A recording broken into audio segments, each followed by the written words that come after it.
భక్తులందరికీ నమస్కారం అండి. శివతాండవ ఛానల్‌కి స్వాగతం అండి. ఆ శివయ్య ఆశీస్సులు, ఆ తల్లి ఆశీస్సులు ప్రతి ఒక్కరిపై ఉండాలని నేను కోరుకుంటున్నాను ఫ్రెండ్స్. ఈ వీడియో మీరు ఫస్ట్ టైం చూస్తుంటే ప్లీజ్ లైక్ చేయండి, షేర్ చేయండి, సబ్స్క్రైబ్ చేయండి ఫ్రెండ్స్. ఈరోజు దుర్గమ్మ మనకు అందించే సందేశం ఏమిటంటే, ఈ రోజున మీరు వినబోయేటువంటి కథ అనేది చాలా శక్తివంతమైన, మహిమాన్వితమైనటువంటి కథ. ఈ కథ నిజంగా అదృష్టం ఉంటేనే మీ చెవిన అలాగే మీ కంట పడుతుందన్నమాట. ఎందుకంటే ఈ కథ విన్న వాళ్ళందరూ కూడా వారికి కోరిక అంటే ఈ కథ విన్న మరుసటి రోజుకే తెల్లవారేసరికి వారి యొక్క కోరిక అనేది ఎంతమందికో కూడా నెరవేరింది. ఇది మాకు కూడా స్వయంగా జరిగినటువంటి ఒక అనుభవం అన్నమాట. ఎందుకంటే ఈ దుర్గమ్మ అమ్మవారు ఎంత గొప్పవారో అందరికీ తెలిసినటువంటి విషయమే కాబట్టి ఇంతటి గొప్ప సంతోషకరమైన ఆ కథను మీకు పంచుకోవటం అనేది జరుగుతుంది కదా. ఈ కథ విని పనుకుంటే మీకు తెల్లవారేసరికే మీ యొక్క కోరిక అనేది ఖచ్చితంగా 100కు 1000% అనేది నెరవేరుతుంది. కాబట్టి ఎక్కడా కూడా స్కిప్ చేయకుండా చివరి వరకు చూడండి ఫ్రెండ్స్. ఈరోజు దుర్గమ్మ అమ్మవారు మీద నిజంగా భక్తి, ప్రేమ, నమ్మకం మీకు ఉంటే ఈ వీడియోని ఒక లైక్ ఇచ్చి సపోర్ట్ చేయండి. ఈ కథ వచ్చేసరికి దేవి భాగవతంలోని మహిషాసుర వధ అనేటువంటి కథ అన్నమాట. ఇది చాలా మంచి కథ. మహిషాసురుడికి 2 కొడుకులు. ఒకరి పేరు రంభుడు, మరొకరి పేరు కరంబుడు. వీళ్లకు అంటే తమకు చాలా కాలం కూడా పిల్లలు లేని కారణంగా వీళ్ళేంటంటే చాలా కాలం కూడా తపస్సు చేశారన్నమాట. కరంబుడు పంచరథ తీర్థంలో మునిగి తపస్సు చేయగా రంభుడు ఒక చెట్టు మీద ఎక్కి తపస్సు చేశాడు. ఎవరు తపస్సు చేసినా కూడా ఇంద్రుడికి కొంచెం ఆజ్యం పోసినట్లుగానే ఉంటుందన్నమాట. అందుచేత అతనికి ముసలి రూపంలో పంచరథంలో ప్రవేశించి కరంబుడిని చంపేశాడు. తన తమ్ముడి చావుకి రంభుడు శోకావేదనతో అగ్నిహోత్రుడిగా తన తలను అర్పించడానికి చేత్తో కత్తి ఎత్తాడు.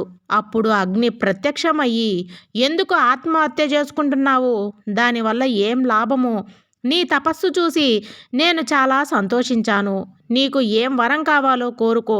నువ్వు కోరుకున్నటువంటి వరాన్ని నేను తప్పకుండా ఇస్తానని చెప్పి అనటం జరిగింది. అప్పుడు దేవా, నీకు నా మీద నిజంగా ప్రేమ ఉంటే నాకు ఒక కొడుకును కానుకగా ఇవ్వమని వరం కోరాడు. వారు దేవతలు కానీ, మానవులకు కానీ, దానవులు కానీ జయించరాని వాడువుగా ఉండాలి అంటే సరే అలాగే అన్నాడు. నీకు ఎవరైతే నీ మీద ప్రీతిగా ఉండే వారి వల్ల నీకు కొడుకులు కలుగుతారని అగ్నిదేవుడు మాయమవుతాడు. రంభుడు తిరిగి వస్తూ యక్షుల ఆధీనంలో ఉన్నటువంటి ఒక అందమైన ప్రదేశంలో అడగలను. అతనికి దాని మీద విపరీతమైనటువంటి మోహం కలిగింది. ఆ గేదె రంభుడు వల్ల గర్భం ధరించింది. అతని వెంట పాతాళానికి వచ్చేసింది. అక్కడ ఆ గేదెను మరో దున్నపోతు మోహించి అది చూసి రంభుడు కోపంతో దాన్ని కొట్టాడు. ఆ మహిషం రంభుడిని కొమ్ములతో పొడిచి చంపేసింది. అది చూసి ఆ గేదె రంభుడితో పాటు చితిమంటల్లో కాలిపోయింది. ఆ మంటల్లో నుంచి 2 రాక్షసులు పుడతారు. ఒకడు మహిముడు, రెండోడు రక్తబీజుడు. రాక్షసులు మహిషాసురునికి తమ రాజుగా ఎంచుకున్నారు. అతనికి కింద చిరుక్షుడు, తామ్రుడు, అసులోముడు, సుద్గోలుడు, డాలుడు, పాల్కుడు, త్రినేత్రుడు, కాలబంధకుడు అనేవాళ్ళు సేనాధిపతులుగా వారి సహాయంతోటి మహిషాసురుణ్ణి భూలోకమంతా ఏలేటగా యజ్ఞ కర్మలను ధ్వంసం చేస్తూ వస్తున్నాడనమాట. అయితే మహిషాసురుడు భూలోకమంతా రాజుగా ఏలడం వలన మహిషాసురుడు అనేవాడు రాక్షసుడు కాబట్టి ఆ భూలోకమంతా కూడా ఎన్నో రకాలుగా ధ్వంసం అయిపోయింది. అలా ధ్వంసం చేస్తూ వచ్చాడు. అతని కాలంలో దేవతలకు, దానవులకు మహాభయంకరమైన యుద్ధం కూడా వచ్చింది. ఇది జరగక పూర్వం మహిషాసురుడు కాంచన పర్వతం మీద గొప్ప తపస్సు చేసి బ్రహ్మదేవుణ్ణి ప్రత్యక్షం చేసుకొని మహాత్మా, నాకు చావు లేకుండా చెయ్యి అని వరం కోరాడు. దానికి బ్రహ్మ పుట్టిన వారికి మరణం తప్పదు, అలాగే మరణించిన వారికి మళ్ళీ పుట్టక తప్పదు. ఆ వరాన్ని ఎలా ఇవ్వగలను? భూమికి, సముద్రానికి, కొండలకు సైతం నాశనం అనేది ఉంటుంది కదా. ఆ వరం కాకుండా ఇంకా ఏదైనా వరం కోరుకో, అది ఇస్తాను అని చెప్తాడనమాట.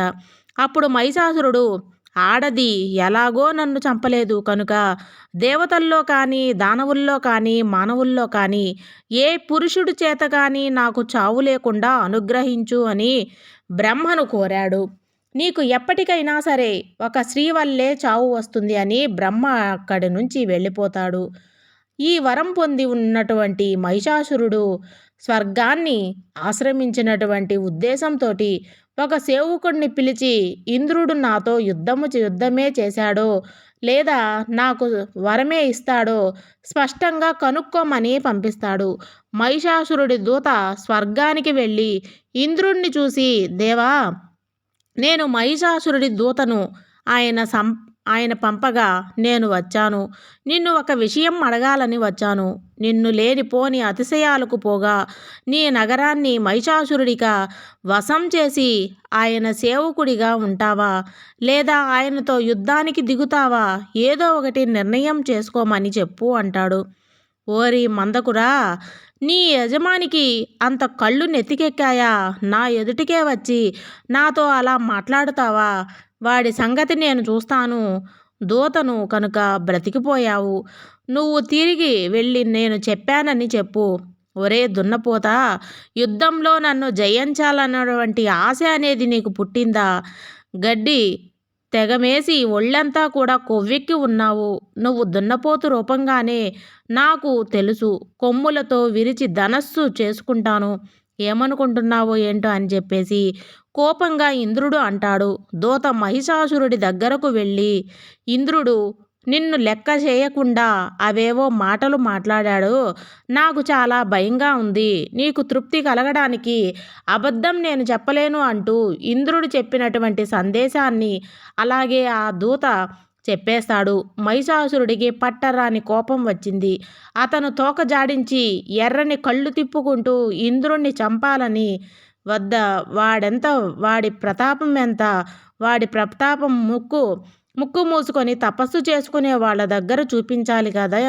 ఇంట్లో భార్యల దగ్గర చెల్లుతుందా?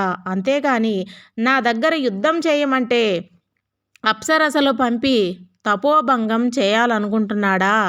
1,000,000 మంది వచ్చినా సరే చీల్చి చెండాడుతాను అని చెప్పేసి, అలాగే అతను ఒక నమ్మక ద్రోహి. వాడిని గనుక క్షమిస్తే బుద్ధిమంతులు నన్ను క్షమించరు. వాడు ఏమనుకుంటున్నాడో. వీడికి తోడు విష్ణువు లాంటి వారు కూడా పంది రూపంలో హిరణ్యకశిపుడిని చంపారు. ఇంద్రుడిని, విష్ణువుని నమ్మటం ప్రమాదకరం అంటాడు. అతను అష్టదిక్పాలకులు, దేవతలను జయించిన వారు అనుభవించే సుఖాలన్నీ రాక్షసులకు అందజేయాలని నిశ్చయించి తన సేవకుల్లో నన్ను ఏ మగాడు జయించలేడు. మీరు ఎక్కడెక్కడ ఉన్నా రాక్షసులను సిద్ధం చేయండి. ఎంతమందినైనా నేను గిట్టులతోనే కొమ్ములతోనో చంపగలను. మీ అందరికీ స్వర్గ సుఖాలను అందుబాటులోకి వస్తాయని చెప్పేస్తాడు. ఈ లోపల ఇంద్రుడు లోపల దిగ్భ్రాంతులకు సమావేశపరిచి వారితో ఇలా అంటాడు. రంభుడి కొడుకు మహిషాసురుడు బ్రహ్మ వల్ల నరాలు పొంది మధ్యంలో యుద్ధానికి సేవకులను సన్నిహితం చేస్తూ ఉంటాడు. స్వర్గాన్ని జయిస్తాడట.